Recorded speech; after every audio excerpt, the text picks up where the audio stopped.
साथे जल ढारी करती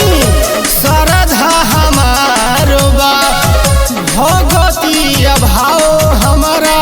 स्वरूप सवार बा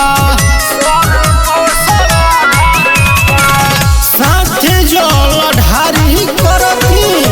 श्रद्धा हमारो बा भगती भाव हमारा स्वरूप सवार बा हमारा बिना तो बाबा एक पल जीना हमारा बिना तो बाबा एक पल जीना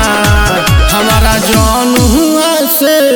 शादी रचाई देना हे बाबा आपन कृपा दिखाई देना हे बाबा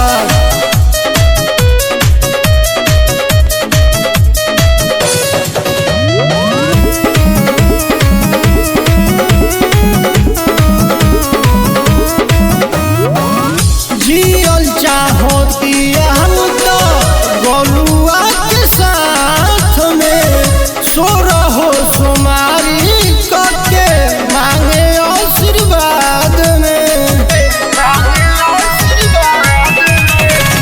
जियल चाहती हम तो गोलुआ के साथ में सोरहो सुमारी करके मांगे आशीर्वाद में अरे मनी सहज गया सा गोहराई देना अरे मनी सहज गया सा गोहराई देना